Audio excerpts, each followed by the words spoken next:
আল্লাহ পাক রব্বুল আলামিন বলে ইন্নামা ইউওয়াফাস সাবিরুনা আজরাহুম বিগাইরি হিসাব। আল্লাহ বলেন এ ধৈর্য ধারণকারীর দলেরা, তোরা বিনা হিসাবে জান্নাতে যাবি। তোদের নামাজের হিসাব নাই, তোদের রোজার হিসাব নাই, তোরা ধৈর্য ধরে দুনিয়ায় চলছো। মানুষ গালি দিছে এরপরেও নামাজ পড়ছো। এই শীতের দিন এত শীত, ফজরের সময় ঠান্ডা, উঠতে মনে চায় না। দুনিয়ার সব আরামায়েশ ফেলে ফজরের সময় উঠে ওযু করে মসজিদে যে জামাতে নামাজ পড়ছো। অতিও গভীর হয় রজনী যখন, নীরবে প্রভুর নাম জপিও তখন। প্রভুর করুণা যদি পাইবার চাও, গভীর রাতে উঠে প্রভুর গুণগান গাও। ওই গভীর রজনীতে তাহাজ্জুদের মুসাল্লায় শীতের ভিতরে দাঁড়াইছি। আমি আল্লাহ ভুলি নাই, আমি আল্লাহ ভুলি নাই। দুনিয়ার কষ্টে ধৈর্য ধরে একানিষ্ঠ ভাবে আমি আল্লাহর ইবাদতে মগ্ন হইছো। আজকে যাও যাও, আমি আল্লাহ খুশি হইয়া বিনা হিসাবে জান্নাত দিয়ে দিলাম।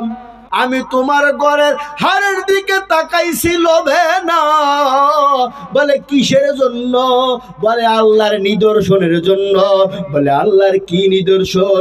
বলে এই হারটা আমি 3 দিনের ক্ষুধার্ত নিয়ে মক্কার জমিনে ঘুরে ঘুরে চলি, তখন আমার সামনে এই হারটা আসে। আমি 50,000 টাকার প্রস্তাব পেয়েও 3 দিনের ক্ষুধা পেটে নিয়েও আমি মালিক রে হার ফিরাই দিছি। আমি ধৈর্য ধারণ করছি।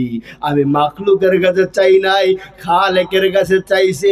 কিন্তু আমার খালে কেমন দোয়া দিবে আমি জীবনও ভাবি নাই। মেয়েটা বলে স্বামী যদি এখন আপনার কথা বন্ধ হয়, আমি বলি বলে বলো।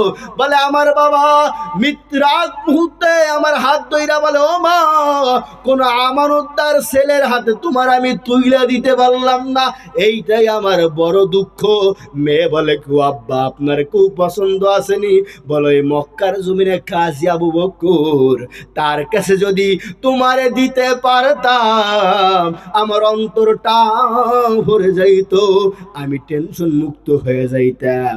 ওই মেয়ে গলার হারটা খুইলা বলেন 3 দিনের ক্ষুধার্ত নিয়া হার দিছেন, ধৈর্য ধারণ করছেন, কিন্তু উপহার গ্রহণ করেন নাই।